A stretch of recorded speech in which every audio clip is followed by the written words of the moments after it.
Supreme court ಮುಂದೆ ಒಂದು case ಇದೆ. ಯಾವ ಕೇಸು ಅಂತ ಅನ್ಕೊಂಡ್ರೆ, ಈ ಮಹಿಳೆಯರಿಗೆ ಆಸ್ತಿ ಕೊಡಬೇಕೋ ಬ್ಯಾಡೋ ಅಂತ. There is an question. ಏನಪ್ಪಾ ಅಂತಂದ್ರೆ, ಪ್ರಾಪರ್ಟಿಯಲ್ಲಿ ಅವರಿಗೆ ಪಾರ್ಟಿಷನ್ ಕೊಡಬೇಕು ಕೊಡಬಾರ್ದು, ಯಾರಿಗೆ? ಮಹಿಳೆಯರಿಗೆ. ಇದೊಂದು ಕ್ವಶನ್ ಐತಿ. ಈಗ ಕೊಟ್ಟಿದ್ದಾರೆ ಆಮದ್ ಬೇರೆ, ಬಟ್ ಅದನ್ನೇ ತಗೊಂಡ್ರೆ ರಿಲೇಟೇಬಲ್ ಅನಿಸ್ತೈತಿ ಅಂತ ಅಷ್ಟೇ. ಮಹಿಳೆಯರಿಗೆ ಆಸ್ತಿ ಕೊಡಬೇಕೋ ಬ್ಯಾಡೋ ಅಂತೇಳಿ. ಇದೇ ಸೇಮ್ ಕೇಸು ಕರ್ನಾಟಕ ಹೈಕೋರ್ಟ್ ಮುಂದೂ ಇದೆ. ಇಂಥದ್ದೇ ಒಂದು ಸೇಮ್ ಕೇಸು ಮಹಾರಾಷ್ಟ್ರ ಹೈಕೋರ್ಟ್ ಮುಂದೂ ಇದೆ. ಇಂಥದ್ದೇ ಒಂದು ಸೇಮ್ ಕೇಸು ಏನು ತಮಿಳುನಾಡು ಹೈಕೋರ್ಟ್ ಮುಂದೂ ಇದೆ. ಆವಾಗ ಒಂದು ಪರಿಸ್ಥಿತಿ ಉದ್ಭವ ಆಗ್ತೈತಿ. ಏನಪ್ಪಾ ಅಂತಂದ್ರೆ, ಈ ಸುಪ್ರೀಂ ಕೋರ್ಟ್ ನಲ್ಲಿನೂ ಬರುವಂತ ಜಜ್ಮೆಂಟು ಬೇರೆ ಇರಬಹುದು, ಕರ್ನಾಟಕ ಹೈಕೋರ್ಟ್ ನಲ್ಲಿ ಬರ್ತಕ್ಕಂಥ ಜಜ್ಮೆಂಟು ಬೇರೆ ಇರಬಹುದು. ಇಲ್ಲಿ ಸುಪ್ರೀಂ ಕೋರ್ಟ್ದವರು ಮಹಿಳೆಯರಿಗೆ ಕೊಡಬೇಡ ಅಂತ ಹೇಳ್ಬೋದು, ಇಲ್ಲಿ ಹೈಕೋರ್ಟ್ದವರು ಕೊಡ್ರಿ ಅಂತ ಹೇಳ್ಬೋದು, ಇವರು ಮಹಾರಾಷ್ಟ್ರದವರು ಬೇಡ ಅಂತ ಹೇಳ್ಬೋದು, ಮತ್ತೆ ತಮಿಳುನಾಡದವ್ರು ಕೊಡ್ರಿ ಅಂತ ಹೇಳ್ಬೋದು. ಈ ರೀತಿಯಾಗಿ ವಿಭಿನ್ನ ರೀತಿಯ ಜಜ್ಮೆಂಟ್ಗಳು ಬರುವ ಚಾನ್ಸಸ್ ಜಾಸ್ತಿ ಇರ್ತೈತಿ. ಹಂಗಾದ್ರೆ ಸರ್ ಇದಕ್ಕೆ ಪರಿಹಾರ ಏನು? ಅಂದ್ರೆ ಮಹಿಳೆಯರಿಗೆ ಕರ್ನಾಟಕದಲ್ಲಿ ಪಾಲ್ ಕೊಡೋದು, ಮಹಾರಾಷ್ಟ್ರದಲ್ಲಿ ಪಾಲ್ ಕೊಡಬಾರ್ದು, ಇನ್ನು ಸುಪ್ರೀಂ ಕೋರ್ಟ್ದವರೇ ಹೇಳಿರ್ತಾರೆ ಏನಂತೇಳಿ ಕೊಡಬೇಡ್ರಿ ಅಂತೇಳಿ.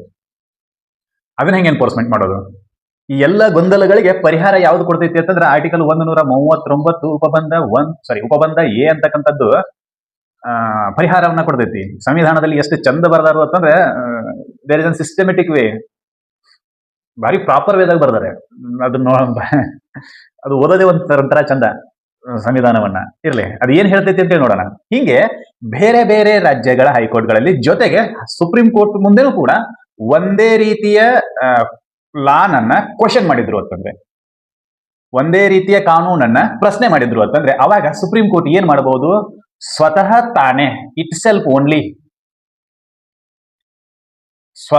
ತಾನೇ ಈ ಎಲ್ಲ ಹೈಕೋರ್ಟ್ಗಳು ಯಾವ್ಯಾವಲ್ಲ, ಈ ಒಂದೇ ರೀತಿಯ ಲಾಗಳನ್ನ ಕ್ವಶನ್ ಮಾಡಿರ್ತಕ್ಕಂಥ ಕೇಸ್ಗಳು ಯಾವ್ಯಾವ ಹೈಕೋರ್ಟ್ಗಳಲ್ಲಿ ಅದಾವಲ್ಲ, ಆ ಎಲ್ಲಾ ಹೈಕೋರ್ಟ್ಗಳಿಗೂ ಡೈರೆಕ್ಷನ್ ಕೊಡ್ತೈತಿ, ನಿಮ್ಮ ಇಂತಹ ಪ್ರಕರಣಗಳನ್ನ ನನ್ನ ಹತ್ರ ಕಳಿಸ್ರಿ. I have to decide that. Because of what? ಈ ವಿರೋಧಾಭಾಸದ ಜಜ್ಮೆಂಟ್ಗಳು ಬರದೇ ಇರಲಿ ಅಂತ ನಾ ಏನೇ ಡಿಸೈಡ್ ಮಾಡ್ತೀನಿ ಅದನ್ನ ಎಲ್ಲ ಕಡೆ ಎನ್ಫೋರ್ಸ್ಮೆಂಟ್ ಮಾಡ್ರಿ. ಅದಕ್ಕೆ ನೀವೇನ್ ಮಾಡ್ರಿ ಅಂತಂದ್ರೆ, ನನ್ನ ಹತ್ರ ಇಂಥದ್ದೊಂದು ಪ್ರಕರಣ ಇದೆ, ಇಂತಹ ಲಾಗಳಲ್ಲಿ ಇಂಥದ್ದನ್ನ ಕ್ವಶನ್ ಮಾಡಿದ್ದಾರೆ, ಅಂತಹ ಪ್ರಕರಣಗಳು ನಿಮ್ಮ ಹತ್ರ ಏನೇನದಾವಲ್ಲ ಅವನ್ನೆಲ್ಲಾನು ನನಗೆ ಕಳಿಸಿಕೊಡ್ರಿ ಅಂತೇಳಿ ಸ್ವತಃ ಟರಾವನ್ನ ಪಾಸ್ ಮಾಡಬಹುದು. Itself only, supreme court itself only can ask the all high courts to withdrawal your cases like before me to send all files to the me ಅಂತೇಳಿ ಹಿಂಗೆ ಕೇಳ್ಬೋದು. ಅದು ಯಾವುದು? Supreme court. ಅದೇ ಸ್ವಂತ ತರಾವನ್ನ ಪಾಸ್ ಮಾಡಿ, ನಿಮ್ಮ ಹತ್ರ ಏನೇನದಾವಲ್ಲ ಅವನ್ನೆಲ್ಲಾನು ನನ್ನ ಹತ್ರ ಕಳಿಸ್ರಿ. ಎಲ್ಲಾ ಕೇಸ್ ಕಳಿಸೋದಲ್ಲ, ಯಾವ ಕೇಸ್ಗಳು ನನ್ನ ಹತ್ರ ಇಂಥದ್ದೊಂದು ಪ್ರಕರಣ ಇದೆ, ಮಹಿಳೆಯರಿಗೆ ಆಸ್ತಿಯಲ್ಲಿ ಹಕ್ಕು ಕೊಡಬೇಕೋ ಕೊಡಬಾರ್ದು ಅನ್ನೋದೊಂದು ಪ್ರಕರಣ ನನ್ನ ಹತ್ರ ಬಂದದ, ಅಂತಹ ಪ್ರಕರಣಗಳಿಗೆ ಸಂಬಂಧಿಸಿದಂತೆ ನಿಮ್ಮಲ್ಲಿ ಏನಾದ್ರೂ ಪೆಂಡಿಂಗ್ ಕೇಸ್ಗಳು ಇದ್ದು ಅಂತಂದ್ರೆ ಅದನ್ನ ನನ್ನ ಹತ್ರ ಕಳಿಸ್ರಿ, ನಾನು ಅದನ್ನ ಜಜ್ಮೆಂಟ್ ಬರೀತೀನಿ ಅಂತೇಳಿ ಸ್ವತಃ ಟರಾವು ಪಾಸ್ ಮಾಡೋದ್ರ ಮೂಲಕ ಕೇಳಬಹುದು, ವಿಡ್ರಾವಲ್ ಮಾಡ್ರಿ ಅಂತೇಳಿ ಹೇಳ್ಬೋದು. ಇರ್ಲಿಲ್ಲ ಅಂತಂದ್ರೆ ಅಟಾರ್ನಿ ಜನರಲ್ ಅವರ ಮೂಲಕ ಒಂದು ಅಪ್ಲಿಕೇಶನ್ ಅನ್ನ ಹಾಕೋದ್ರ ಮೂಲಕ ಅದ್ರ ಮೇಲೆ ಡಿಸಿಷನ್ ಬರೆದು ಏನ್ ಮಾಡ್ತಾರೆ, ಎಲ್ಲ ಕೇಸ್ಗಳನ್ನ ತರ್ಸ್ಕೋಬಹುದು. ಒಂದು ಏನು ಸುಪ್ರೀಂ ಕೋರ್ಟ್ ಸ್ವತಃ ತಾನೇ ಕೇಳಬಹುದು. ಇನ್ನು ಸರ್ಕಾರದ ಪರವಾಗಿ ಒಬ್ರು ವಕೀಲರು ಇರ್ತಾರಲ್ಲ ಸುಪ್ರೀಂ ಕೋರ್ಟ್ ನಲ್ಲಿ, ಅವ್ರಿಗೆ ಅಟಾರ್ನಿ ಜನರಲ್ ಅಂತ ಕರಿತೀವಿ. ಆರ್ಟಿಕಲ್ ಯಾವ್ದು ನೋಡ್ರದು 76 ಅಡಿಯಲ್ಲಿ ಅಟಾರ್ನಿ ಜನರಲ್ ಅವರು ಇರ್ತಾರೆ. ಅವರೊಂದು ಅಪ್ಲಿಕೇಶನ್ ಹಾಕುವ ಮೂಲಕ ಎಲ್ಲಾ ಕೇಸ್ಗಳನ್ನ ಸುಪ್ರೀಂ ಕೋರ್ಟ್ಗೆ ಟ್ರಾನ್ಸ್ಫರ್ ಮಾಡ್ಕೋಬಹುದು, ಮಾಡ್ಕೊಂಡು ಅವ್ರು ಜಜ್ಮೆಂಟ್ ಬರೀಬಹುದು. ಇಲ್ಲ ಬ್ಯಾಡಪ್ಪ ಅಂತಂದ್ರೆ ಇದ್ರಾಗ ಯಾವ್ದಾದ್ರು ಒಂದು ಪಾರ್ಟಿ ಪಕ್ಷಗಾರರು ಏನ್ ಮಾಡ್ತಾರೋ ಅಂತಂದ್ರೆ, ಸಾಹೇಬ್ರೆ ನಿಮ್ಮ ಹತ್ರನೂ ಒಂದು ಕೇಸ್ ಇದೆ, ಹಿಂಗ ಉಳಿದ ನ್ಯಾಯಾಲಯಗಳಲ್ಲಿ ಇಂಥವು ಕೇಸ್ಗಳಿದಾವೆ, ಅದಕ್ಕೆ ಎಲ್ಲಾ ಪ್ರಕರಣಗಳನ್ನ ನಿಮ್ಮ ಹತ್ರ ತಗೊಂಡು ನೀವು ಜಜ್ಮೆಂಟ್ ಬರೀರಿ ಅಂತ ಪಾರ್ಟಿ ಅಪ್ಲಿಕೇಶನ್ ಹಾಕುವ ಮೂಲಕ ಆದ್ರೂ ಕೇಸ್ಗಳನ್ನ ಟ್ರಾನ್ಸ್ಫರ್ ಮಾಡ್ಕೊಂಡು ಜಜ್ಮೆಂಟ್ ಅನ್ನ ಬರೀಬಹುದು. ಈ ಪ್ರಾವಿಷನ್ ಎದಕ್ಕೆ ಸೇರ್ಪಡೆ ಮಾಡಿದ್ರು? ಎಲ್ಲೆಲ್ಲಿ ಕ್ಯಾಪಿಟಲ್ ಲೆಟರ್ಗಳು ಬರ್ತಾವಲ್ಲ ಅವೆಲ್ಲ ತಿದ್ದುಪಡಿ ಆಗ್ಯಾವು ಅಂತನ ನೆನಪಲ್ಲಿ ಇಟ್ಕೊಳ್ಳಿ. ಎಲ್ಲೆಲ್ಲಿ ಕ್ಯಾಪಿಟಲ್ ಲೆಟರ್ಗಳು ಬರ್ತಾವಲ್ಲ ಅಲ್ಲೆಲ್ಲ ತಿದ್ದುಪಡಿ ಆಗಿದ್ವು ಅಂತ, ಎಲ್ಲೆಲ್ಲಿ ಸ್ಮಾಲ್ ಲೆಟರ್ ಬರ್ತಾವಲ್ಲ ಅವೆಲ್ಲ ಮೊದಲೇ ಇದ್ವು ಅಂತ. ಇದನ್ನ 139 ಈ ಕಲಂಗೆ ತಿದ್ದುಪಡಿ ತುಂಬೊಂದು ಎ ಅಂತಕ್ಕಂಥ ಒಂದು ಪ್ರಾವಿಧಾನವನ್ನ ಸೇರ್ಪಡೆ ಮಾಡಿ ಅದಕ್ಕೆ ಸುಪ್ರೀಂ ಕೋರ್ಟಿಗೆ ಒಂದು ಅಧಿಕಾರವನ್ನ ಕೊಡ್ತಾರೆ. ಏನಂತೇಳಿ, ವಿರೋಧಾಭಾಸದ ಕಾಂಟ್ರಾಡಿಕ್ಟರಿ ಜಜ್ಮೆಂಟ್ ಬರಬಾರದು ಅನ್ನೋ ಒಂದು ಕಾರಣಕ್ಕಾಗಿ ಎಲ್ಲ ಹೈಕೋರ್ಟ್ಗಳಲ್ಲಿ ಒಂದೇ ತೆರನಾಗಿರ್ತಕ್ಕಂಥ ಕಾನೂನನ್ನ ಪ್ರಶ್ನೆ ಮಾಡಿದ ಪ್ರಕರಣಗಳು ಯಾವ್ಯಾವ ಅದಾವಲ್ಲ ಅವನ್ನೆಲ್ಲ ನಿಮ್ಮ ಹತ್ರ ತಗೊಂಡು ಅದಕ್ಕೆ ನೀವು ಜಜ್ಮೆಂಟ್ ಬರೀರಿ ಅಂತ ಹೇಳಿ. ಇದು ಅರ್ಥ ಆಯ್ತು ಅಂತ ಅನ್ಕೊಂತೀನಿ. ಏನು, ಒಂದು ಸ್ವತಃ ತಾನೇ ತರಿಸ್ಕೋಬಹುದು ಕೇಸನ್ನ, ಇಲ್ಲ ಅಟಾರ್ನಿ ಜನರಲ್ ಅವರ ಮೂಲಕ ಅಪ್ಲಿಕೇಶನ್ ಅನ್ನ ಹಾಕಿಸಾದ್ರೂ ತರಿಸ್ಕೋಬಹುದು, ಇಲ್ಲ ಯಾವ್ದಾದ್ರು ಪಾರ್ಟಿ ಪಕ್ಷಗಾರರು ಒಂದು ಅಪ್ಲಿಕೇಶನ್ ಹಾಕಿದ್ರು ಅಂತಂದ್ರೆ ಅದ್ರ ಮೇಲೆ ಆರ್ಡರ್ ಮಾಡೋದ್ರ ಮೂಲಕ, ಆದೇಶ ಮಾಡೋದ್ರ ಮೂಲಕ ಕೇಸ್ ಕಡತಗಳನ್ನ ಸುಪ್ರೀಂ ಕೋರ್ಟ್ಗೆ ತರಿಸ್ಕೊಂಡು ಜಜ್ಮೆಂಟ್ ಅನ್ನ ಮಾಡಬಹುದು. ಇದು ಒಂದು ವಿಧ. ಇದು ಆರ್ಟಿಕಲ್ 139 ಎ ನಲ್ಲಿ ಒಂದನೇದು ಇದೆ. ಇನ್ನು ಎ ನಲ್ಲಿ ಎರಡನೇದೊಂದು ಐತೆ, ಅದೇನ್ ಹೇಳ್ತೈತಿ ಅಂತ ನೋಡೋಣ. ಈ ಫಾರ್ ಎಕ್ಸಾಂಪಲ್ ಮೊನ್ನೆ ಅಧಿಕಾರದಲ್ಲಿದ್ದಾಗ ಉದಯನಿಧಿ ಸ್ಟಾಲಿನ್, ತಮಿಳುನಾಡಿನ ಮುಖ್ಯಮಂತ್ರಿ ಮಗ, ಜೊತೆಗೆ ಮಿನಿಸ್ಟರ್ ಇದ್ರು ಅವರು. ಉದಯನಿಧಿ ಸ್ಟಾಲಿನ್ ಏನಂತಂದ್ರೆ ಹಿಂದೂ ಧರ್ಮ ಸೊಳ್ಳೆ ಜಾಂಡೀಸು ಅದು ಇದು ಏನೋ ಅಂತ ಬೈದಿದ್ರು ಅವರು. ಯಾರಿಗೆ? ಹಿಂದೂ ಧರ್ಮದವರಿಗೆ. ಆವಾಗ ಕರ್ನಾಟಕದಾಗೂ ಕೇಸ್ ಮಾಡಿದ್ರು ಅವ್ರ ಮೇಲೆ. ಕರ್ನಾಟಕದಾಗ ಕೇಸ್ ಮಾಡಿದ್ರು, ತಮಿಳುನಾಡಿನಾಗೂ ಮಾಡಿದ್ರು, ಆಂಧ್ರ ಪ್ರದೇಶದಾಗೂ ಮಾಡಿದ್ರು, ಆಮೇಲೆ ಉತ್ತರ ಪ್ರದೇಶದಾಗ ಮಾಡಿದ್ರು, ಆಮೇಲೆ MP ದೊಳಗೆ ಮಾಡಿದ್ರು. Because of what? ಎಲ್ಲಾ ಕಡೆನೂ ಹಿಂದೂಗಳಿದ್ದಾರೆ, ಹಿಂದೂಗಳ ಧಾರ್ಮಿಕ ಭಾವನೆಗೆ ಧಕ್ಕೆ ತರುವಂತ ಕೆಲಸ ಮಾಡಿರೋದ್ರಿಂದ ಆತನ ಮೇಲೆ FIR ಮಾಡಿದ್ರು. ಎಲ್ಲಿ? ಕರ್ನಾಟಕದಾಗ, ತಮಿಳುನಾಡಿನಾಗ, ಆಂಧ್ರ ಪ್ರದೇಶದಾಗ, ಉತ್ತರ ಪ್ರದೇಶದಾಗ, ಮಧ್ಯಪ್ರದೇಶದಾಗ ಎಲ್ಲಾ ಕಡೆನೂ ಮಾಡಿದ್ರು. ಎಲ್ಲಾ ಕಡೆನೂ ತಾರೀಕಿಗೆ ತಿರುಗಾಡ್ಕೊತ ಹೋದಂದ್ರೆ ಗತಿ ಏನಕ್ಕೆ ಅಂತ ಎಲ್ಲ ಹೊಲಸಿಗಿದ್ದು. ಅದಕ್ಕೆ ಅವ ಒಂದು ಅಪ್ಲಿಕೇಶನ್ ಹಾಕ್ತಾನೆ. ಏನು? ಸುಪ್ರೀಂ ಕೋರ್ಟ್ಗೆ, ಸಾಹೇಬ್ರೆ ನನ್ನ ಮೇಲೆ ಹಿಂಗೆಲ್ಲಾ ಪ್ರಕರಣಗಳು ಅದಾವೆ, ಇವನ್ನ ಎಲ್ಲಾ ಕೂಡಿಸಿ ಒಂದ ಕಡೆ ಕೊಡ್ರಿ, ನನಗೆ ಯಾವ್ದಾದ್ರು ಒಂದು ಹೈಕೋರ್ಟಿಗೆ ಟ್ರಾನ್ಸ್ಫರ್ ಮಾಡ್ರಿ. ಕರ್ನಾಟಕಕ್ಕರ ಮಾಡ್ರಿ, ತಮಿಳುನಾಡಿಗರ ಮಾಡ್ರಿ, ಆಂಧ್ರ ಪ್ರದೇಶಕರ ಮಾಡ್ರಿ, ಉತ್ತರ ಪ್ರದೇಶಕರ ಮಾಡ್ರಿ, ಮಧ್ಯಪ್ರದೇಶಕರ ಮಾಡ್ರಿ, ಎಲ್ಲರ ಮಾಡ್ರಿ, ಒಟ್ಟು ಒಂದ್ ಕಡೆ ಮಾಡ್ರಿ, ನನಗೆ ಹೋಗಕ ಬರಕ ಅನುಕೂಲ ಆಕೈತಿ. ಒಂದ್ ರೇಟಿಗೆ ಬರ್ತೀನಿ, ಒಂದ್ ರೇಟಿಗೆ ಹೋಗ್ತೀನಿ, ಅವ್ರನ್ನೆಲ್ಲ ಕ್ಲಬ್ ಮಾಡ್ರಿ ಅಂತ ಕೇಳ್ತಾನೆ. ಆವಾಗ ಸುಪ್ರೀಂ ಕೋರ್ಟ್ ಅದನ್ನ ಒಟ್ಟುಗೂಡಿಸಿ ಒಂದೇ ನ್ಯಾಯಾಲಯಕ್ಕೆ ಕಳಿಸುವ ಕೆಲಸದ ಅಧಿಕಾರವನ್ನು ಹೊಂದಿದೆ. ಒಟ್ಟುಗೂಡಿಸಿ ಒಂದೇ ನ್ಯಾಯಾಲಯಕ್ಕೆ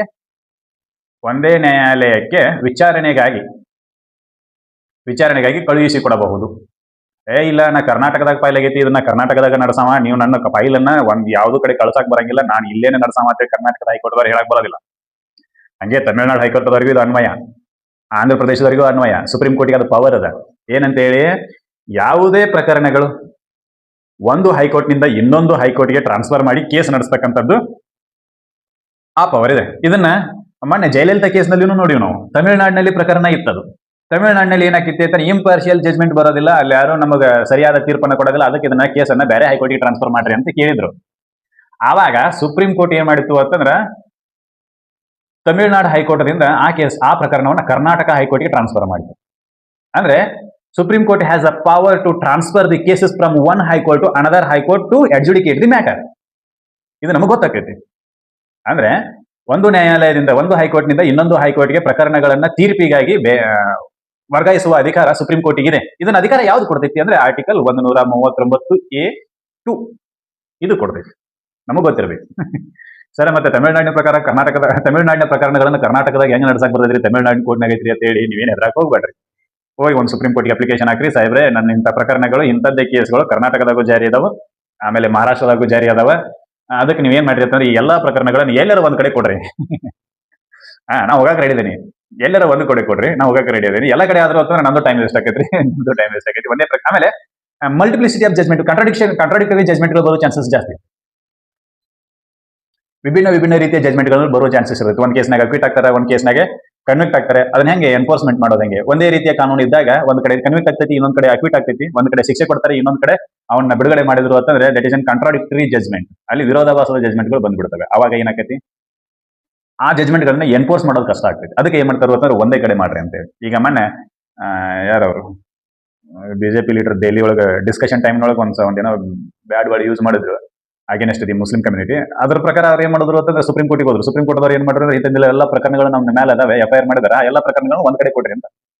ಅವಾಗ ಸುಪ್ರೀಂ ಕೋರ್ಟ್ ಎಲ್ಲ ಪ್ರಕರಣಗಳನ್ನು ಕೂಡಿಸಿ ಡೆಲ್ಲಿ ಹೈಕೋರ್ಟಿಗೆ ವರ್ಗಾವಣೆ ಮಾಡಿದ್ರು. ಅಂದ್ರೆ ಆ ಅಧಿಕಾರ ಇದೆ. ಜೊತೆಗೆ ಇಂಪಾರ್ಷಿಯಲ್ ಜಜ್ಮೆಂಟ್ ಬರಲಿ ಅಂತ ಏನ್ ಮಾಡ್ತೀವಿ ಅಂತಂದ್ರೆ, ಈಗ ಪ್ರಭಾವಿ ವ್ಯಕ್ತಿಗಳು ಇರ್ತಾರೆ. ತಮಿಳುನಾಡಿನ ಮುಖ್ಯಮಂತ್ರಿ ಆಗಿರ್ತಕ್ಕಂಥ ಜಯಲಲಿತಾ ಅವ್ರು ಏನ್ ಮಾಡಿದ್ರು ಅಂತಂದ್ರೆ, ಏನು ಆದಾಯಕ್ಕಿಂತ ಹೆಚ್ಚಿನ ಆಸ್ತಿಯನ್ನ ಗಳಿಸಿದಾರೆ ಅಂತೇಳಿ ಪ್ರಕರಣ ಇತ್ತು. ಆ ಪ್ರಕರಣ ಅಲ್ಲಿ ಸರಿ ಜಜ್ಮೆಂಟ್ ಬರೋದಿಲ್ಲ, ನಮಗೆ ಬೇರೆ ಕಡೆ ಟ್ರಾನ್ಸ್ಫರ್ ಮಾಡ್ರಿ ಅಂತ ಕೇಸ್ ಫೈಲ್ ಮಾಡಿದ್ರು ಸುಪ್ರೀಂ ಕೋರ್ಟ್ಗೆ. ಆಗ ಸುಪ್ರೀಂ ಕೋರ್ಟ್ ಏನ್ ಮಾಡಿದ್ರು ಅಂತಂದ್ರೆ ಆ ಪ್ರಕರಣವನ್ನ ಬೇರೆ ಕಡೆ ಅಂದ್ರೆ ಕರ್ನಾಟಕಕ್ಕೆ ಟ್ರಾನ್ಸ್ಫರ್ ಮಾಡೋದು. ಅದು ಹೆಂಗ್ ದೊಡ್ಡ ಬಂದೋಬಸ್ತಿನೊಳಗೆ ಬಂದು ನ್ಯಾಯಾಲಯಕ್ಕೆ ಹಾಜರಾಗಿ ಜಜ್ಮೆಂಟ್ ಬಂದ್ರೆ ಆದ್ಮೇಲೆ ಅದು ಸೆಕೆಂಡ್ರಿ ಆಗಿರೋದು ಹಿಂಗೆ. ಈ ಅಧಿಕಾರ ಸುಪ್ರೀಂ ಕೋರ್ಟ್ಗೆ ಇದೆ. ಒಂದು ಏನ್ ಗೊತ್ತಾಕತಿ, ಆರ್ಟಿಕಲ್ 139A ಉಪಬಂಧ 1ರಿಂದ ಏನ್ ಗೊತ್ತಾಕತಿ ಅಂತಂದ್ರೆ, ಒಂದೇ ರೀತಿಯ ಕ್ವಶನ್ ಆಫ್ ಲಾಗಳನ್ನು ಹೊಂದಿರತಕ್ಕಂಥ ಪ್ರಕರಣಗಳು ಸುಪ್ರೀಂ ಕೋರ್ಟ್ ಬೇರೆ ಬೇರೆ ವಿವಿಧ ಹೈಕೋರ್ಟ್ಗಳಲ್ಲಿ ಇದ್ದಾಗ ಸುಪ್ರೀಂ ಕೋರ್ಟ್ ಸೋಮೋಟೋ ಆ ಪ್ರಕರಣಗಳನ್ನು ತರಿಸಿಕೊಂಡು ಜಜ್ಮೆಂಟ್ ಮಾಡಬಹುದು, ಅಥವಾ ಅಟಾರ್ನಿ ಜನರಲ್ ಮೂಲಕ ಅಪ್ಲಿಕೇಶನ್ ಹಾಕೋದ್ರ ಮೂಲಕ ಆ ಕೇಸ್ಗಳ ಕಡತಗಳನ್ನೆಲ್ಲ ತರಿಸಿಕೊಂಡು ಜಜ್ಮೆಂಟ್ ಮಾಡಬಹುದು, ಅಥವಾ ಯಾವ್ದಾದ್ರು ಒಂದು ಪಾರ್ಟಿ ಬಂದು ಅಪ್ಲಿಕೇಶನ್ ಹಾಕೋದ್ರ ಮೂಲಕ ಎಲ್ಲಾ ಪ್ರಕರಣಗಳನ್ನ ತನ್ನ ಹತ್ರ ತರಿಸಿಕೊಂಡು ಜಜ್ಮೆಂಟ್ ಮಾಡಬಹುದು. ಇದು ಒಂದು. ಇನ್ನೇನು, ವಿವಿಧ ನ್ಯಾಯಾಲಯಗಳಲ್ಲಿ ಒಬ್ಬ ವ್ಯಕ್ತಿಯ ಮೇಲೆ ಪ್ರಕರಣಗಳು ಜಾರಿಯಲ್ಲಿದ್ದಾಗ ಆ ಎಲ್ಲಾ ಪ್ರಕರಣಗಳನ್ನು ಒಟ್ಟುಗೂಡಿಸಿ ಒಂದೇ ನ್ಯಾಯಾಲಯಕ್ಕೂ ಕಳಿಸಬಹುದು, ಅಥವಾ ಇಂಪಾರ್ಷಿಯಲ್ ಜಜ್ಮೆಂಟ್ ಬರಲಿ ಅಂತೇಳಿ ಒಂದು ಹೈಕೋರ್ಟ್ನಿಂದ ಇನ್ನೊಂದು ಹೈಕೋರ್ಟ್ಗೆ ಪ್ರಕರಣಗಳನ್ನು ವರ್ಗಾವಣೆ ಮಾಡಬಹುದು. ಈ ಎರಡು ಅಧಿಕಾರ ಸುಪ್ರೀಂ ಕೋರ್ಟ್ ಇದೆ. ಯಾವುದರ ಅಡಿಯಲ್ಲಿ? ಸಂವಿಧಾನದ ಕಲಂ 139 ಉಪಬಂಧ A(1) 2 ಅಡಿಯಲ್ಲಿ ನಮಗೆ ಗೊತ್ತಾಗತ್ತೆ. ಇನ್ನು ಮುಂದಿನ ನೋಡೋಣ ಆರ್ಟಿಕಲ್ 140 ಏನ್ ಹೇಳ್ತೈತಿ ಅಂತ.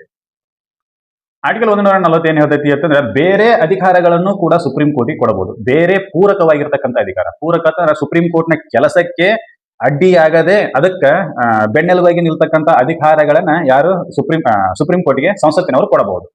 ಪೂರಕ ಅಧಿಕಾರಗಳನ್ನ ಕೊಡುವಾಗ ಒಂದು ಗಮನವನ್ನು ಇಟ್ಕೋಬೇಕು, ಅದು ಅಡ್ವರ್ಸಲಿ ಇಂಪ್ಯಾಕ್ಟ್ ಆಗಬಾರ್ದು, ವಿರೋಧ ಪ್ರಭಾವವನ್ನು ಬೀರಬಾರದು. ಯಾವುದರ ಕಾರ್ಯಗಳ ಮೇಲೆ, ಸುಪ್ರೀಂ ಕೋರ್ಟ್ನ ಕಾರ್ಯಗಳ ಮೇಲೆ ಅಡ್ವರ್ಸರಿ ಇಂಪ್ಯಾಕ್ಟ್ ಆಗಬಾರ್ದು. ಅದೊಂದು ಗಮನದಲ್ಲಿ ಇಟ್ಕೊಂಡು ಅದಕ್ಕೆ ಪೂರಕ ಅಧಿಕಾರಗಳನ್ನ ಕೊಡಬಹುದು ಆರ್ಟಿಕಲ್ 140 ಅಡಿಯಲ್ಲಿ.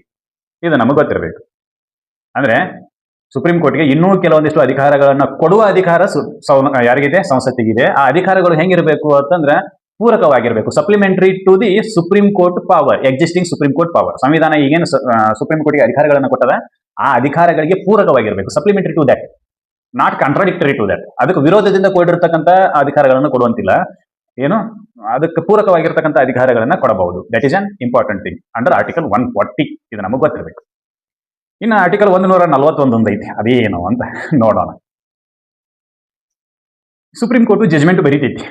ಆ ಜಜ್ಮೆಂಟು ಯಾವ ನ್ಯಾಯಾಲಯ, ಯಾವ ಪ್ರದೇಶಗಳಲ್ಲಿ ಅಪ್ಲೈ ಆಗ್ತೈತಿ? ತೀರ್ಪು ಬರೀತೈತಿ. ತೀರ್ಪು ಎಲ್ಲಿ ಅಪ್ಲೈ ಆಗ್ತೈತಿ, ಎಲ್ಲಿ ಅನ್ವಯ ಆಗ್ತೈತಿ ಅನ್ನೋದು ಕ್ವಶನ್. ಈಗ ಫಾರ್ ಎಕ್ಸಾಂಪಲ್ ಕರ್ನಾಟಕದಿಂದ ನಾನು ಸುಪ್ರೀಂ ಕೋರ್ಟಿಗೆ ಅಪೀಲ್ ಹೋಗಿರ್ತೀನಿ. ಸುಪ್ರೀಂ ಕೋರ್ಟ್ನ ಜಜ್ಮೆಂಟ್ ಬರ್ತೈತಿ.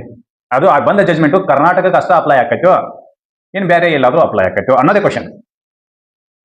ಅದಕ್ಕೆ ಆನ್ಸರ್ ಮಾಡೋದು ಆರ್ಟಿಕಲ್ 141. ಅದೇನ್ ಮಾಡ್ತೈತಿ ಅಂತ ನೋಡೋಣ. ಈಗ ಫಾರ್ ಎಕ್ಸಾಂಪಲ್ ನಾವು ಈಗಾಗಲೇ ಹಿಂದೆ ಕಲಿತೀವಿ ಏನಂತೇಳಿ, supreme court is a court, act as a court of record ಅಂತ.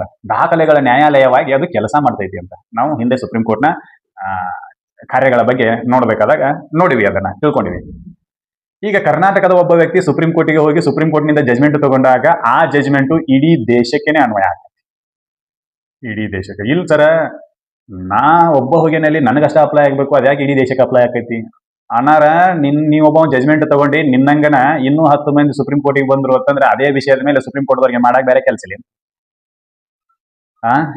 ಒಂದು ಸಲ ಜಜ್ಮೆಂಟ್ ಬರೆದ್ರು ಅಂತಂದ್ರೆ ಅದರ ಪ್ರಕರಣ ಈ ಅಂತಹ ಎಲ್ಲಾ ಪ್ರಕರಣಗಳಿಗೂ ಅದೇ ಅನ್ವಯ ಆಕೈತಿ.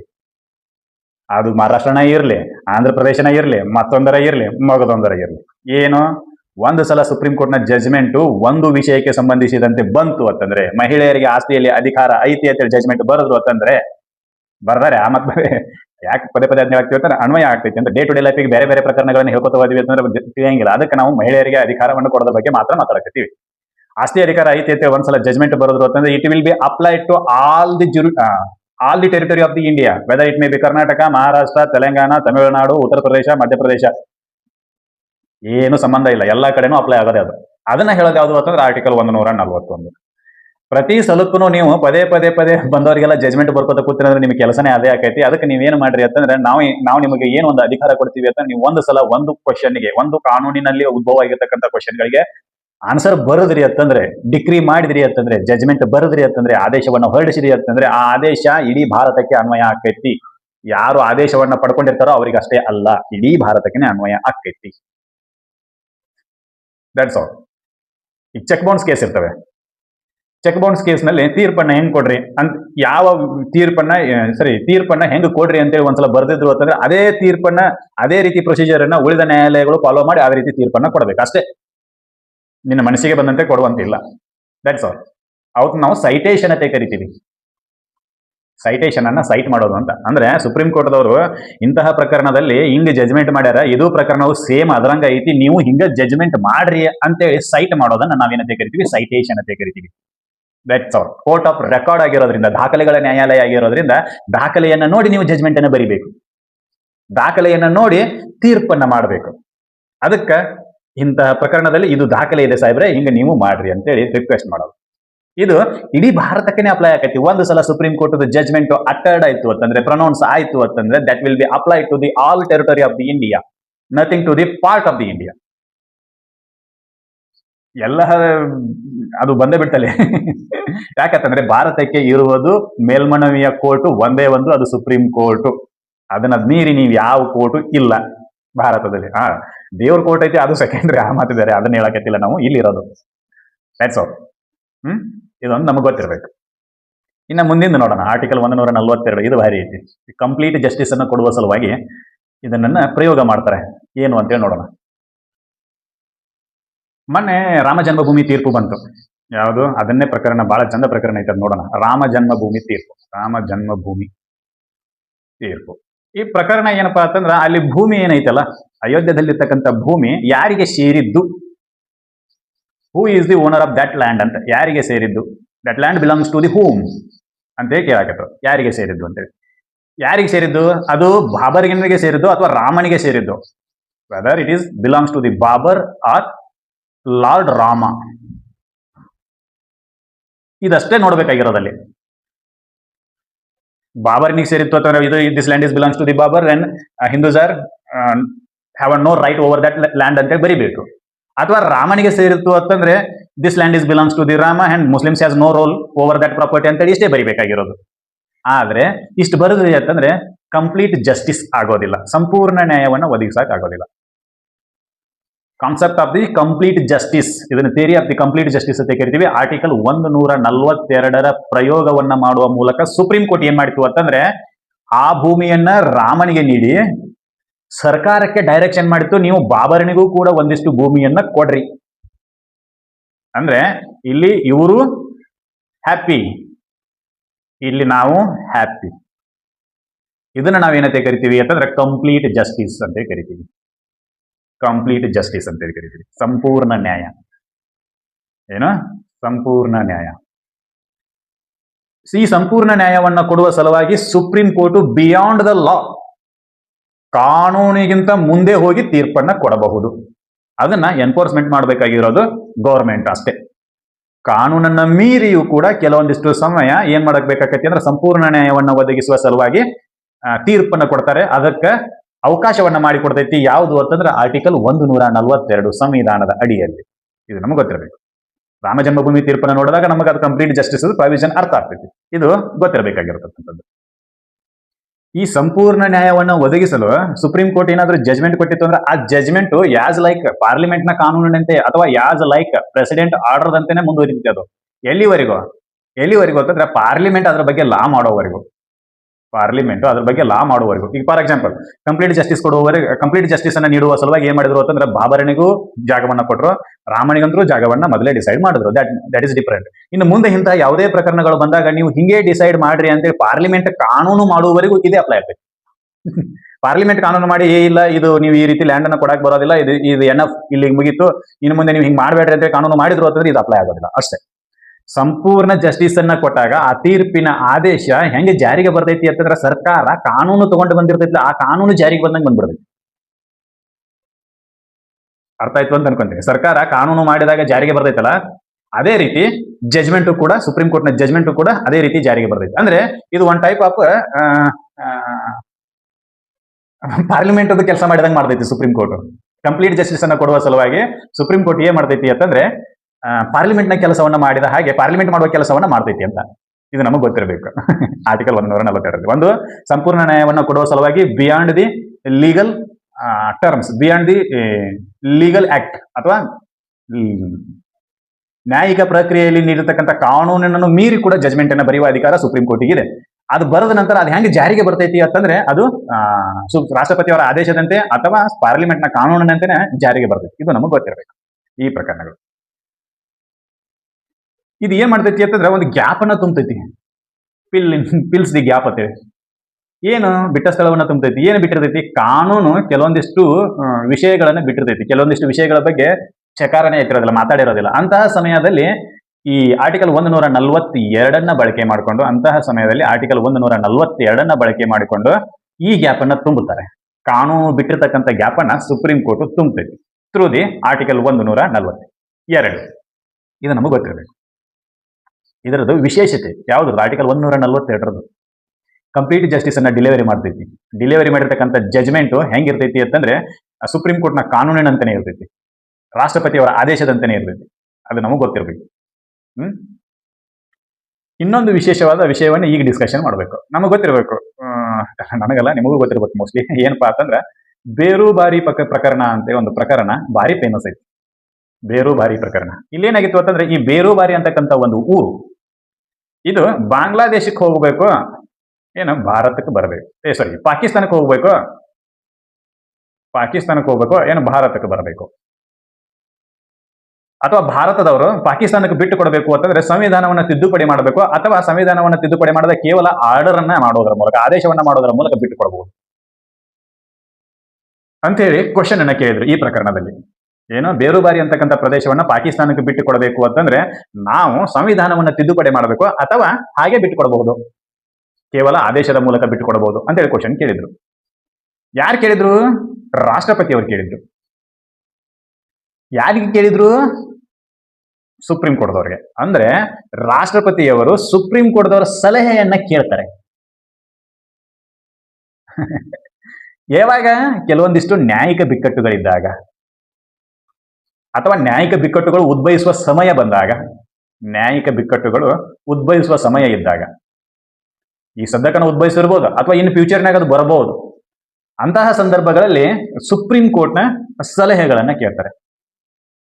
ಆವಾಗ ಸುಪ್ರೀಂ ಕೋರ್ಟ್ದವರು ಸಲಹೆಯನ್ನ ಕೊಡಬಹುದು, ಇಲ್ಲ ಕೊಡದೇನೂ ಇರಬಹುದು. May tender or may not tender, ಕೊಡದೇನೂ ಇರಬಹುದು.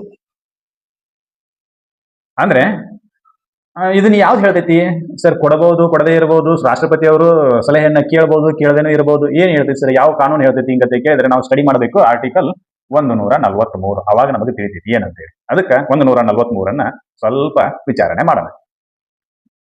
ಈ ಬೇರುಬಾರಿ ಪ್ರಕರಣ ಹಳೇದಾಯ್ತು. ಈಗ ಮೊನ್ನೆ ತಮಿಳುನಾಡಿನಲ್ಲಿ ಒಂದು ಪ್ರಕರಣ ನಡೀತು. ತಮಿಳುನಾಡು ಗೌರ್ಮೆಂಟ್ ದವರು ಒಂದು ಲಾ ಅನ್ನ ಪಾಸ್ ಮಾಡಿದ್ರು.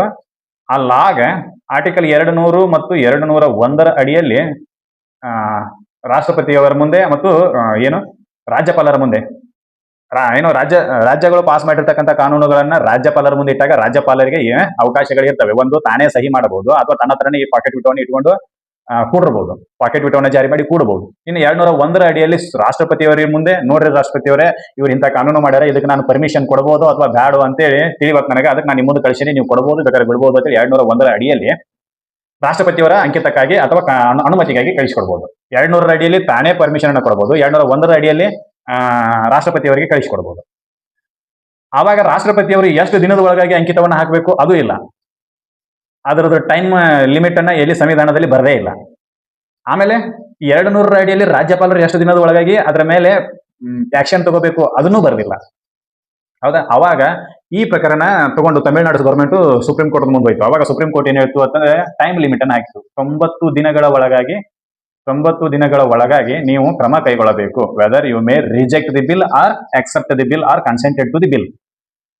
ನೀವು ಆ ಬಿಲ್ ಅನ್ನ ಒಪ್ಕೋಬಹುದು, ಇಲ್ಲ ಅದನ್ನ ರಿಜೆಕ್ಟ್ ಮಾಡಬಹುದು. 90 ದಿನಗಳ ಒಳಗಾಗಿ ನೀವು ಮಾಡಬೇಕು. ಏನ್ ಮಾಡೋದಿದ್ರು 90 ದಿನಗಳ ಒಳಗಾಗಿ ಮಾಡಬೇಕು. ಇರ್ಲಿಲ್ಲ ಅಂತಂದ್ರೆ ಅದನ್ನ ನಾವ್ ಏನಂತೆ ತಿಳ್ಕೊತೀವಿ ಅಂತಂದ್ರೆ ನೀವು ಒಪ್ಪಿಗೆ ಕೊಟ್ಟಿರಿ ಅಂತ ತಿಳ್ಕೊಂಡು ಅದು ಜಾರಿಗೆ ಬರ್ತೈತಿ ಅಂತ ತಿಳ್ಕೊತೀವಿ ಅಂತೇಳಿ.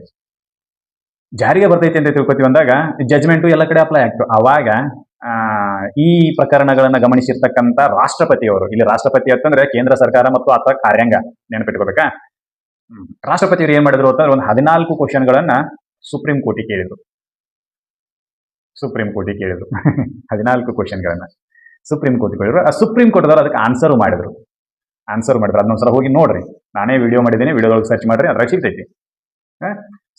ಸರ್ಕಾರದವರು ರಾಷ್ಟ್ರಪತಿಯವರು ಸುಪ್ರೀಂ ಕೋರ್ಟ್ಗೆ ಕ್ವಶನ್ಗಳನ್ನ ಕೇಳಿದ್ರು. ಯಾವುದರ ಅಡಿಯಲ್ಲಿ? ಆರ್ಟಿಕಲ್ 143 ಅಡಿಯಲ್ಲಿ. ಇದು ಸುಪ್ರೀಂ ಕೋರ್ಟ್ನ ಸಲಹಾ ವ್ಯಾಪ್ತಿಯನ್ನ ಡಿಫೈನ್ ಮಾಡ್ತೈತಿ. ಸಲಹಾ ವ್ಯಾಪ್ತಿ, ಸುಪ್ರೀಂ ಕೋರ್ಟ್ನ ವ್ಯಾಪ್ತಿಗಳ ಬಗ್ಗೆ ಕಲಿಯಾಕತ್ತೀವಲ್ಲ ನಾವೀಗ. ಒಂದು ಮೂಲಾಧಿಕಾರದ ವ್ಯಾಪ್ತಿ, ಇನ್ನೊಂದು ಮೇಲ್ಮನವಿಯ ವ್ಯಾಪ್ತಿ, ಈಗ ಒಂದು ರಿಟ್ನ ವ್ಯಾಪ್ತಿ, ಇನ್ನೊಂದು ಈಗ ಸಲಹಾ ಅಧಿಕಾರದ ವ್ಯಾಪ್ತಿಯ ಬಗ್ಗೆ ಡಿಸ್ಕಷನ್ ಮಾಡಕತ್ತೀವಿ. ಸಲಹೆಗಳನ್ನ ಕೇಳಿದ್ರು. 14 ಕ್ವಶನ್ಗಳನ್ನ ಕೇಳೋದ್ರ ಮೂಲಕ ಇದಕ್ಕೊಂದು ಸ್ವಲ್ಪ ನಮಗೆ ಸಲಹೆ ಕೊಡ್ರಿ ಅಂತೇಳಿ ರಾಷ್ಟ್ರಪತಿಯವರು ಕೇಳಿದ್ರು. ಆವಾಗ ಸುಪ್ರೀಂ ಕೋರ್ಟ್ದವರು 5 ಜನ ಜಡ್ಜಸ್ ಇರ್ತಕ್ಕಂಥ ಪೀಠವನ್ನ ರಚನೆ ಮಾಡಿ, ಯಾವಾಗಾದ್ರೂ ರಾಷ್ಟ್ರಪತಿಯವರು ರೆಫರೆನ್ಸ್ಗಾಗಿ ಅಥವಾ ರಾಷ್ಟ್ರಪತಿಯವರ ರೆಫರಲ್ ಕ್ವಶನ್ ಬಂದಾಗ, ಸುಪ್ರೀಂ ಕೋರ್ಟ್ನ ಮುಂದೆ ರೆಫರಲ್ ಕ್ವಶನ್ ಬಂದಾಗ, ಆವಾಗ ಕಂಪಲ್ಸರಿ 5 ಜನ ಸದಸ್ಯರಿರುವ ಪೀಠವನ್ನ ರಚನೆ ಮಾಡಲೇಬೇಕು. ಅಗ್ದಿ ಕಡಿಮೆ ಅಂದ್ರೂ 5 ಜನ ಸದಸ್ಯರಿರುವ ಪೀಠವನ್ನ ರಚಿಸಬೇಕು. In the referral cases, the bench will be constituted of the 5 people of the judges. 5 ಜನ ನ್ಯಾಯಮೂರ್ತಿಗಳು ಇರ್ತಕ್ಕಂಥ ಪೀಠವನ್ನ ರಚಿಸಬೇಕು. ಆ ಪೀಠದ ತೀರ್ಮಾನವನ್ನ ತೆಗೆದುಕೊಳ್ಬೇಕು. ಅಂದ್ರೆ ಆರ್ಟಿಕಲ್ 1, ಇದನ್ನ ಯಾಕೆಲ್ಲ ಹೇಳಕತ್ತೀನಿ ಅಂತಂದ್ರೆ ಈಗ ಸದ್ಯಕ್ಕೆ ನಡೆದಿರ್ತಕ್ಕಂಥ ವಿಚಾರ ಇದು. ಅದು ಬೇರುಬಾರಿ ಪ್ರಕರಣ, ಅದು ರಾಮ ಜನ್ಮಭೂಮಿ ಪ್ರಕರಣ, ಅವೆಲ್ಲ ಹಿಂದಿಗಡೆ ಸೆಕೆಂಡರಿ. ರಾಮ ಜನ್ಮಭೂಮಿ ಪ್ರಕರಣದಲ್ಲಿ ಒಂದ್ಸಲ ಸಲಹೆಯನ್ನ ಕೇಳಿದ್ರು. ಅದು ಇಲ್ಲಿ ಮುಂದೆ ಬರ್ತೈತೆ, ಹೇಳ್ತೀನಿ. ಹಂಗೆ ಅವರು 5 ಜನ ಸದಸ್ಯರಿರುವ 5 ಜನ ನ್ಯಾಯಮೂರ್ತಿಗಳಿರುವ ಪೀಠ ಏನ್ ಮಾಡಿತ್ತು ಅಂತಂದ್ರೆ ಆ 14 ಕ್ವಶನ್ಗಳಿಗೆ ಆನ್ಸರ್ ಮಾಡಿ ರಾಷ್ಟ್ರಪತಿಯವರಿಗೆ ತನ್ನ ಒಪಿನಿಯನ್ ಅನ್ನ ಕಳಿಸಿತು. ಅಂದ್ರೆ ಇಲ್ಲಿ ಸದ್ಯದ ತುರ್ತು ಪರಿಸ್ಥಿತಿಯಲ್ಲಿ ಉದ್ಭವಿಸಿದ ನ್ಯಾಯಿಕ ಬಿಕ್ಕಟ್ಟನ್ನ ಪರಿಹರಿಸಲು ರಾಷ್ಟ್ರಪತಿಯವರು ಸುಪ್ರೀಂ ಕೋರ್ಟ್ನ ಸಲಹೆಯನ್ನ ಕೇಳಬಹುದು, ಅಥವಾ ಮುಂದೆ ಉದ್ಭವಿಸಬಹುದಾದ ನ್ಯಾಯಿಕ ಬಿಕ್ಕಟ್ಟನ್ನ ದೃಷ್ಟಿಯಲ್ಲಿ ಇಟ್ಕೊಂಡು ಸುಪ್ರೀಂ ಕೋರ್ಟ್ನ ಸಲಹೆಯನ್ನ ಕೇಳಬಹುದು. ಆವಾಗ ಸುಪ್ರೀಂ ಕೋರ್ಟ್ ಸಲಹೆಯನ್ನ ಕೊಡಬಹುದು.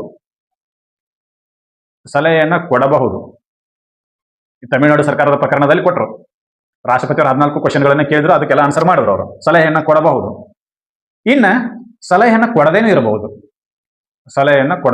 ಇಲ್ರಿ, ನಿಮಗೆ ಮಾಡಕ್ ಬೇರೆ ಕೆಲಸ ಇಲ್ಲ, ನಮ್ಮದ ಕೆಲಸ ಕಂಡಪಟ್ಟೆ ಐತಿ, ನಾವು ಸಲಹೆಯನ್ನ ಕೊಡೋದಿಲ್ಲ, ನೀವೇನಾರು ಮಾಡ್ಕೋರಿ ಅಂತೇಳಿ ಇಲ್ಲಿ ರಿಜೆಕ್ಟ್ ಮಾಡಬಹುದು. ಇದು 1993-92 ಒಂದ್ಸಲ ರಾಮ ಜನ್ಮಭೂಮಿ ಪ್ರಕರಣದಲ್ಲಿ ರಾಷ್ಟ್ರಪತಿಯವರ ಸಲಹೆ ಕೇಳಿದಾಗ ಸುಪ್ರೀಂ ಕೋರ್ಟ್ನ ನ್ಯಾಯಾಧೀಶರು ಇದನ್ನು ರಿಜೆಕ್ಟ್ ಮಾಡಿದ್ರು. ಇಲ್ಲ, ನಾವು ಇದಕ್ಕೆ ಸಂಬಂಧಪಟ್ಟಂಗೆಲ್ಲ ನಾವು ಅಡ್ವೈಸ್ ಮಾಡೋದಿಲ್ಲ ಅಂತೇಳಿ, ನಮ್ಮ ಅಡ್ವೈಸರಿ ವ್ಯಾಪ್ತಿ ಇದಕ್ಕೆ ಸಂಬಂಧ ಬರೋದಿಲ್ಲ ಅಂತೇಳಿ ಮಾಡಿದ್ರು. ಅಂದ್ರೆ ರಾಷ್ಟ್ರಪತಿಯವರು ಅಡ್ವೈಸ್ ಕೇಳ್ತಾರೆ. ಕೇಳಿದಾಗ ಆ ಅಡ್ವೈಸ್ಗೆ ಸಂಬಂಧಿಸಿದಂತೆ ಯಾವ ವಿಷಯಗಳಿಗೆ ಸಂಬಂಧಿಸಿದಂತೆ ಸದ್ಯದ ಪರಿಸ್ಥಿತಿಯಲ್ಲಿ ನ್ಯಾಯಿಕ ಬಿಕ್ಕಟ್ಟು ಉದ್ಭವವಾದಾಗ ಅಥವಾ ಮುಂದೆ ಏನಾದರೂ ನ್ಯಾಯಿಕ ಬಿಕ್ಕಟ್ಟು ಉದ್ಭವಿಸಬಹುದು ಎಂಬುದರ ದೃಷ್ಟಿಕೋನವನ್ನು ಇಟ್ಟುಕೊಂಡು ಏನಾದರೂ ರಾಷ್ಟ್ರಪತಿಯವರ ಸಲಹೆಯನ್ನ ಕೇಳಿದ್ರು ಅಂತಂದ್ರೆ ಅದಕ್ಕೆ ಸಂಬಂಧಿಸಿದಂತೆ ಸಲಹೆಯನ್ನ ಕೊಡಬಹುದು. ಯಾವುದು? Supreme court. ಇಲ್ಲಾಂದ್ರೆ ಕೊಡದೇನೂ ಇರಬಹುದು. ಇದು ಆರ್ಟಿಕಲ್ 143 ಉಪಬಂಧ 1. ಇನ್ನು ಎರಡನೇದು ಹೇಳ್ತೈತಿ, ಕಂಪಲ್ಸರಿ ನೀನು ಕೊಡಲೇಬೇಕು. You have to tender your advice to the president. It is must and should. In what cases, ಯಾವ ಪ್ರಕರಣಗಳಲ್ಲಿ ಅಂತ ಕೇಳಿದ್ರೆ ಅದಕ್ಕೂ ಆನ್ಸರ್ ಆರ್ಟಿಕಲ್ 143 ಉಪಬಂಧ 2 ಮಾಡ್ತೈತಿ. ಏನ್ ಹೇಳ್ತೈತಿ ಅಂತ ನೋಡೋಣ. ಏನ್ ಹೇಳ್ತೈತಿ? ಆರ್ಟಿಕಲ್ 131 ಕಲ್ತೀವಿ ನಾವು ಈಗಾಗಲೇ. ಏನು? ಮೂಲ ಅಧಿಕಾರದ ವ್ಯಾಪ್ತಿಯ ಬಗ್ಗೆ ಮಾತಾಡ್ತೈತಿ. ಯಾವುದು? ರಾಜ್ಯ ಮತ್ತು ಕೇಂದ್ರಗಳ ನಡಬರ್ಕ ಪ್ರಕರಣಗಳಿದ್ವು ಅಂತಂದ್ರೆ ಅದು ಸೀದಾ ಸುಪ್ರೀಂ ಕೋರ್ಟ್ಗೆ ಹೋಗ್ತೈತಿ. ಆಮೇಲೆ ಒಂದು ಕಡೆ ರಾಜ್ಯ ಮತ್ತು ಕೇಂದ್ರ, ಇನ್ನೊಂದು ಕಡೆ ಉಳಿದ ರಾಜ್ಯಗಳಿದ್ವು ಅಂತಂದ್ರೆ ಅದು ಕೂಡ ಸುಪ್ರೀಂ ಕೋರ್ಟ್ಗೆ ಹೋಗ್ತೈತಿ. ಇನ್ನು ರಾಜ್ಯಗಳ ನಡುವಿನ ಬಿಕ್ಕಟ್ಟಿದ್ವು ಅಂತಂದ್ರೆ ಅದು ಕೂಡ ಸುಪ್ರೀಂ ಕೋರ್ಟ್ಗೆ ಹೋಗ್ತೈತಿ ಅಂತೇಳಿ ಇವು 3 ರೀತಿ ವಿಧಗಳನ್ನ ಮೂಲ ಅಧಿಕಾರದ ವ್ಯಾಪ್ತಿಯಲ್ಲಿ ನಾವು ಅಭ್ಯಾಸ ಮಾಡಿವಿ. ಹೌದಾ? ಇನ್ನ ಯಾವ ಪ್ರಕರಣಗಳು ಸುಪ್ರೀಂ ಕೋರ್ಟ್ಗೆ ಹೋಗೋದಿಲ್ಲ ಅಂತೇಳಿ ಆರ್ಟಿಕಲ್ 131 ಪ್ರೊವೈಡೆಡ್ನಾಗ ಬರ್ತಾರೆ. ಡೈರೆಕ್ಟ್ ಆಗಿ ಸುಪ್ರೀಂ ಕೋರ್ಟ್ಗೆ ಹೋಗಂಗಿಲ್ಲ ಅವು ಸುಪ್ರೀಂ ಕೋರ್ಟ್ ಎಂಟರ್ಟೈನ್ ಮಾಡಂಗಿಲ್ಲ. ಅಂತ ಯಾವ ಪ್ರಕರಣಗಳು ಅಂತಂದ್ರೆ ಸಂವಿಧಾನ ಜಾರಿಗೆ ಬರುವಕ್ಕಿಂತ ಮುಂಚೆ ಕೆಲವೊಂದಿಷ್ಟು ಒಪ್ಪಂದಗಳಾಗಿರ್ತವೆ, ಅಗ್ರಿಮೆಂಟ್, ಟ್ರೀಟಿಗಳಾಗಿರ್ತವೆ, ಕೋವೆನೆಂಟ್ಗಳಾಗಿರ್ತವೆ. ಕೋವೆನೆಂಟ್ ಅಂದ್ರೆ ಇದು ಒಂಥರ ಒಪ್ಪಂದನ. ಈ ಒಪ್ಪಂದಗಳ ಬಗ್ಗೆ ಸುಪ್ರೀಂ ಕೋರ್ಟ್ಗೆ ಮೂಲ ಅಧಿಕಾರದ ವ್ಯಾಪ್ತಿ ಇಲ್ಲ ಅಂತ ನಾವು ಕಲ್ತೀವಿ. ಹೌದಾ? ಆದ್ರೆ ಈ ವಿಷಯಗಳಿಗೆ ಸಂಬಂಧಿಸಿದಂತೆ, ಯಾವ ವಿಷಯಗಳಿಗೆ? ಸಂವಿಧಾನ ಜಾರಿಗೆ ಬರುವಕ್ಕಿಂತ ಮುಂಚೆ ಇರ್ತಕ್ಕಂಥ ಒಪ್ಪಂದಗಳು, ಟ್ರೀಟಿಗಳು, ಕೋವೆನೆಂಟ್ಗಳಿಗೆ ಸಂಬಂಧಿಸಿದಂತೆ ರಾಷ್ಟ್ರಪತಿಯವರು ಏನಾದ್ರು ಆರ್ಟಿಕಲ್ 143 ಅಡಿಯಲ್ಲಿ ಸಲಹೆಯನ್ನ ಕೇಳಿದ್ರು. ಆರ್ಟಿಕಲ್ 143 ಉಪಬಂಧ 2 ಅಡಿಯಲ್ಲಿ ಸಲಹೆಯನ್ನ ಕೇಳಿದ್ರು ಅಂತಂದ್ರೆ supreme court shall give the advice to the president. Compulsory ಕೊಡಲೇಬೇಕು, ಕಡ್ಡಾಯವಾಗಿ ಅದಕ್ಕೆ ಸಂಬಂಧಿಸಿದಂತೆ ಒಪಿನಿಯನ್ ಅನ್ನ ಕೊಡಲೇಬೇಕು. ಒಪಿನಿಯನ್ ಅನ್ನ ಎಕ್ಸೆಪ್ಟ್ ಮಾಡೋದು ಬಿಡೋದು, ಒಪಿನಿಯನ್ ಅಂತೆ ನಾನು ಒಪಿನಿಯನ್ ಅನ್ನ ಫಾಲೋ ಮಾಡೋದು ಅಥವಾ ಫಾಲೋ ಮಾಡದೇ ಇರುವ ಅಧಿಕಾರ ರಾಷ್ಟ್ರಪತಿಗೆ ಇದೆ. ನಾನು ಒಪಿನಿಯನ್ ಕೊಟ್ಟಿದ್ದೀನಿ, ಈ ಶುಡ್ ಫಾಲೋ ದಟ್ ಒಪಿನಿಯನ್ ಅಂತ ಅಂದ್ರೆ ಇಲ್ಲ. ಆರ್ಟಿಕಲ್ 143 ಉಪಬಂಧ 1 ಏನ್ ಹೇಳ್ತಿತ್ತು ಅಂತಂದ್ರೆ ಸದ್ಯಕ್ಕೆ ನ್ಯಾಯಿಕ ಬಿಕ್ಕಟ್ಟು ಬಂದದ ಅಥವಾ ಮುಂದೆ ನ್ಯಾಯಿಕ ಬಿಕ್ಕಟ್ಟು ಉದ್ಭವಿಸಬಹುದು, ಅದರ ಸಲುವಾಗಿ ನಾನು ನಿನಗೆ ಒಪಿನಿಯನ್ ಕೇಳಕತ್ತೀನಿ, ಆನ್ಸರ್ ಮಾಡ್ರಿ ಅಂತ ಹೇಳಿದ್ರೆ ಸುಪ್ರೀಂ ಕೋರ್ಟ್ ಆನ್ಸರ್ ಮಾಡಬಹುದು ಅಥವಾ ಮಾಡದೇನೂ ಇರಬಹುದು. ಆನ್ಸರ್ ಮಾಡಿದ್ರು ಅಂತಂದ್ರೆ ಆ ಆನ್ಸರ್ ಅನ್ನ ರಾಷ್ಟ್ರಪತಿಯವರು ಫಾಲೋ ಮಾಡಬಹುದು, ಮಾಡದೇನೂ ಇರಬಹುದು. ಕೇವಲ ಸಲಹೆ ಮಾತ್ರ ಅದು. ಇನ್ನು ಆರ್ಟಿಕಲ್ 143 ಉಪಬಂಧ 2 ಅಡಿಯಲ್ಲಿ ಪ್ರೀ ಕಾನ್ಸ್ಟಿಟ್ಯೂಷನಲ್ ವಿಷಯಗಳಿಗೆ ಸಂಬಂಧಿಸಿದಂತೆ ಕ್ವಶನ್ಗಳನ್ನ ಏನಾದ್ರೂ ರಾಷ್ಟ್ರಪತಿಯವರು ಕೇಳಿದ್ರು ಅಂತಂದ್ರೆ, ಸಂವಿಧಾನದ ಜಾರಿಗೆ ಬರುವಕ್ಕಿಂತ ಮುಂಚೆ ಇರ್ತಕ್ಕಂಥ ವಿಷಯಗಳ ಬಗ್ಗೆ ರಾಷ್ಟ್ರಪತಿಯವರು ಸಲಹೆಯನ್ನ ಕೇಳಿದ್ರು ಅಂತಂದ್ರೆ ಆವಾಗ ಸುಪ್ರೀಂ ಕೋರ್ಟ್ ಅವರು ಕಂಪಲ್ಸರಿ ಸಲಹೆಯನ್ನ ಕೊಡಲೇಬೇಕು. There is no ifs and buts. ಅವರು ನಾನು ಕೊಡಕ್ ಬರೋದಿಲ್ಲ ಅಂತ ಅನ್ನಂಗಿಲ್ಲ, ನಾ ಕೊಡೋದಿಲ್ಲ ಅಂತಲೂ ಹೇಳಕ್ ಬರೋದಿಲ್ಲ. They shall must tendered advice to the president in the cases of the pre constitutional matters. ಅದು ನಮಗೆ ಗೊತ್ತಿರಬೇಕು. ಅಂದ್ರೆ ಈ ಎಲ್ಲ ಕಡೆನೂ 2 ಆಪ್ಷನ್ ಇಟ್ಬಿಟ್ರು, ನೀ ಕೊಡದೇ ಇರಬಹುದು ಅಂತೇಳಿ. ಆದ್ರೆ ಇಲ್ಲಿ ನೀ ತಗೋದೇ ಇರಬಹುದು. ಆದ್ರೆ ಆರ್ಟಿಕಲ್ 143 ಉಪಬಂಧ 2 ಏನ್ ಮಾಡಿದ್ರು ಅಂದ್ರೆ must and should shall tendered the your advice to the president ಅಂತಂದ್ರು. ಏನು ಸಂಸತ್ತು ಬರೋದು ಸುಪ್ರೀಂ ಕೋರ್ಟ್ಗೆ ಏನ್ ಹೇಳ್ಕತ್ತಾರ ಅಂತಂದ್ರೆ, ನೀನು ಸುಪ್ರೀಂ ಕೋರ್ಟ್ ಅವರೇ ಸಾಹೇಬ್ರೆ ಏನ್ ಮಾಡಬೇಕು ನೀವು ಅಂತೇಳಿ ಪ್ರೀ ಕಾನ್ಸ್ಟಿಟ್ಯೂಷನಲ್ ವಿಷಯಗಳಿಗೆ ಸಂಬಂಧಿಸಿದಂತೆ ನೀವು ನಿಮ್ಮ ಸಲಹೆಯನ್ನ ರಾಷ್ಟ್ರಪತಿಯವರಿಗೆ ಕೊಡಲೇಬೇಕು. ಪ್ರೀ ಕಾನ್ಸ್ಟಿಟ್ಯೂಷನಲ್ ವಿಷಯಗಳು ಇಲ್ಲದೆ ಇದ್ವು ಅಂತಂದ್ರೆ, ಸಂವಿಧಾನ ಜಾರಿಗೆ ಬರುವಕ್ಕಿಂತ ಮುಂಚಿನ ವಿಷಯಗಳು ಇಲ್ಲದೆ ಇದ್ವು ಅಂತಂದ್ರೆ ನೀವು ಕೊಡಬಹುದು, ಬಿಡಬಹುದು. That's all. ಹಾ, ಈ ರೀತಿ ಸಲಹೆಯನ್ನು ಕೊಡುವಾಗ ನೀವು 5 ಜನ ಜಡ್ಜಸ್ಗಳು ಕೂತು ತೀರ್ಮಾನ ಮಾಡಬೇಕು. You should constitute a bench of the 5 peoples to decide the reference case by the president referral. Reference case ಬಂದಾಗ ಇದನ್ನು ಪ್ರೆಸಿಡೆನ್ಷಿಯಲ್ ರೆಫರೆನ್ಸ್ ಅಂತ ಕರೀತಾರೆ. ಪ್ರೆಸಿಡೆನ್ಷಿಯಲ್ ರೆಫರೆನ್ಸ್ ಅಂತ ಕರೀತಾರೆ. ರಾಷ್ಟ್ರಪತಿ ಅವರು ಏನಾದರೂ ನಿಮಗೆ ಕ್ವಶನ್ ಕೇಳಿದ್ರು ಅಂತಂದ್ರೆ, ನೀವು ಕ್ವಶನ್ಗೆ ಆನ್ಸರ್ ಮಾಡಬೇಕಾಗಿತ್ತು ಅಂತಂದ್ರೆ, ಕ್ವಶನ್ಗೆ ಆನ್ಸರ್ ಮಾಡುವಂತಹ ಕೇಸ್ಗಳಿಗೆ ಸಂಬಂಧಿಸಿದಂತೆ ನಿಮಗೆ ರೆಫರೆನ್ಸ್ ಕೇಳಿದ್ರು ಅಂತಂದ್ರೆ, ಸಲಹೆಯನ್ನ ಕೇಳಿದ್ರು ಅಂತಂದ್ರೆ, ಆವಾಗ ನೀವು 5 ಜನ ಜಡ್ಜಸ್ ಕೂಡಲೇಬೇಕು. ಎಲ್ಲಿ ಬರ್ದಾರ್ರಿ ಸರ್ ಇದನ್ನ ಕೇಳಿದ್ರೆ, ಸುಪ್ರೀಂ ಕೋರ್ಟ್ ತನ್ನದೇ ಆಗಿರ್ತಕ್ಕಂಥ ರೂಲ್ಸ್ ರೆಗ್ಯುಲೇಷನ್ ಅನ್ನ ಮಾಡ್ಕೊತೈತಿ. ಆ ರೂಲ್ಸ್ ರೆಗ್ಯುಲೇಷನ್ ಆರ್ಟಿಕಲ್ ಎಲ್ಲಿ ಬರ್ದಾರ ಅಂತಂದ್ರೆ ಆರ್ಟಿಕಲ್ 145 ಬರ್ದಾರ. ಆರ್ಟಿಕಲ್ 145 ಉಪಬಂಧ 3 ಇದನ್ನ ಕ್ಲಿಯರ್ ಆಗಿ ಬರ್ದಾರೆ. ಏನಾದ್ರೂ ರಾಷ್ಟ್ರಪತಿಯವರು ರೆಫರೆನ್ಸ್ ಕೇಳಿದ್ರು ಅಂತಂದ್ರೆ ಅದಕ್ಕೆ ನೀವು 5 ಜನ ಜಡ್ಜಸ್ ಕೂತು ತೀರ್ಮಾನ ಮಾಡಬೇಕು. ಜೊತೆಗೆ ಸಾಂವಿಧಾನಿಕ ಪೀಠವನ್ನ ರಚಿಸಿದ್ರಿ ಅಂತಂದ್ರೆ, ಸಂವಿಧಾನವನ್ನು ಅರ್ಥೈಸುವ ಸಲುವಾಗಿ ಪೀಠವನ್ನ ರಚಿಸಿದ್ರಿ ಅಂತಂದ್ರೆ ಆ ಪೀಠದಲ್ಲಿಯೂ ಕೂಡ ನೀವು 5 ಜನ ಇರಬೇಕು ಅಂತ ಹೇಳಿ ಆರ್ಟಿಕಲ್ 145 ಉಪಬಂಧ 3 ಬರ್ದಾರೆ. ಅದು ಮುಂದೆ ಬರ್ತೈತೆ ಹೇಳ್ತೀನಿ. ಈಗಿಷ್ಟೇ ರೆಫರಲ್ ಕೇಸ್ ಇದ್ದಾಗ ಸುಪ್ರೀಂ ಕೋರ್ಟ್ ತನ್ನ ಏನದು ಸಲಹೆಯನ್ನು ಕೊಡಬಹುದು, ಕೊಡದೇನೂ ಇರಬಹುದು. ಯಾವುದು ಆರ್ಟಿಕಲ್ 143 ಉಪಬಂಧ 1ಕ್ಕೆ ಸಂಬಂಧಿಸಿದಂತೆ.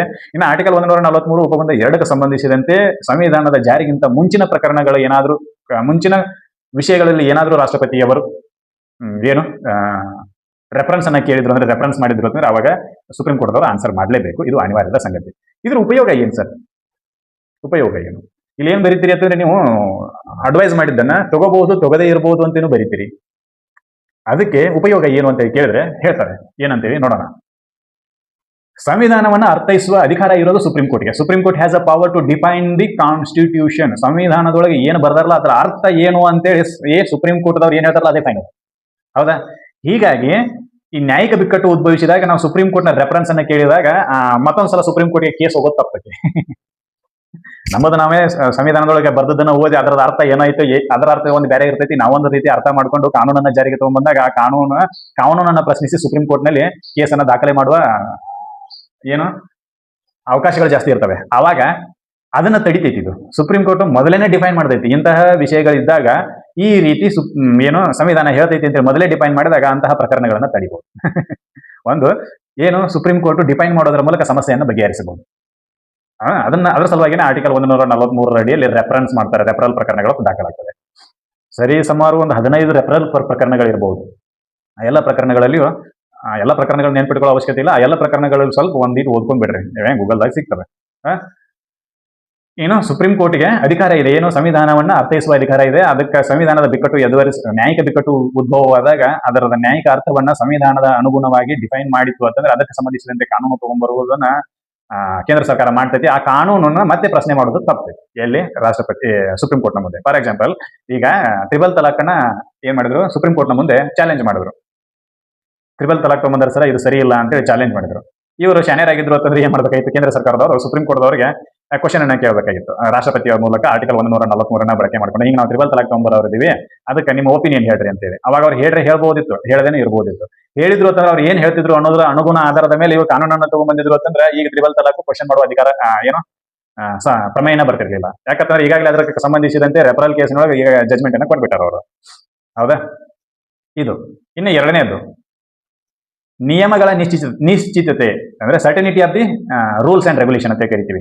ನಿಯಮಗಳ ನಿಶ್ಚಿತತೆ ಕನ್ನಡದೊಳಗೆ ಏನಪ್ಪ ಚಂದ ಐತಿ, ಆದ್ರೆ ನಮಗ್ ಪ್ರೊನೌನ್ಸಿಯೇಷನ್ ಮಾಡಕ್ಕೆ ಬರುವಂತದ್ದು. ಸರ್ಟನಿಟಿ ಆಫ್ ದಿ ರೂಲ್ಸ್ ಅಂದ್ರೆ ಈ ಆರ್ಟಿಕಲ್ 143 ಅಡಿಯಲ್ಲಿ ರೆಫರೆನ್ಸ್ ಮಾಡಿದಾಗ ಒಪಿನಿಯನ್ ಅನ್ನ ಕೊಟ್ಟಿತ್ತು ಅಂತಂದ್ರೆ, ಸುಪ್ರೀಂ ಕೋರ್ಟ್ ಒಪಿನಿಯನ್ ಅನ್ನ ಕೊಟ್ಟಿತ್ತು ಅಂತಂದ್ರೆ ಅದರ ಆಧಾರದ ಮೇಲೆ ಕಾನೂನುಗಳನ್ನ ತಗೊಂಡು ಬಂದಾಗ ಅವು ನಲ್ ಅಂಡ್ ವೈಡ್ ಆಗುವುದು ತಪ್ಪೈತಿ. ಸುಪ್ರೀಂ ಕೋರ್ಟ್ ನಲ್ ಅಂಡ್ ವೈಡ್ ಮಾಡೋದನ್ನ ತಪ್ಪೈತಿ. ಮಾಡೋದಿಲ್ಲ ಅಂತ ಅಲ್ಲ, ಮಾಡಬಹುದು, ಆದ್ರೆ ಏನು ಸಾಧ್ಯತೆಗಳು ಕಡಿಮೆ ಅಂತ. ಇನ್ನು ಮೂರನೇದು ಸ್ಮೂತ್ ಫೆಡರಲ್ ಫಂಕ್ಷನ್ ಸಲುವಾಗಿನೂ ಕೂಡ ಇದು ಸಹಾಯ ಮಾಡ್ತೈತೆ. ಸ್ಮೂತ್ ಫೆಡರಲ್ ಫಂಕ್ಷನ್ ಇದು ಕೂಡ ಅದಕ್ಕೆ ಹೆಲ್ಪ್ ಮಾಡ್ತೈತಿ. ಇನ್ನು ಕ್ರಿಟಿಸಿಸಮ್ ಮಾಡ್ತಾರೆ. ಏನ್ ಕ್ರಿಟಿಸಿಸಮ್? ಆರ್ಟಿಕಲ್ 143 ಬಳಕೆಯ ಬಗ್ಗೆ ಕ್ರಿಟಿಸಿಸಮ್ ಮಾಡ್ತಾರೆ. ಅದೇನಾಯ್ತೈತೆ ನೋಡೋಣ. ಕ್ರಿಟಿಸಿಸಮ್ ಯಾಕಂದ್ರೆ ಆರ್ಟಿಕಲ್ 1 ಇವಾಲ್ವ್ ಆರ್ಟಿಕಲ್ 143 ಅಂತೇಳಿ ನಿಮಗೆ ಏನಾದ್ರು KS ನಲ್ಲಿ ಕ್ವಶನ್ ಕೇಳಿದ್ರು ಅಂತಂದ್ರೆ ದಟ್ ಶುಡ್ ಬಿ ರೈಟ್.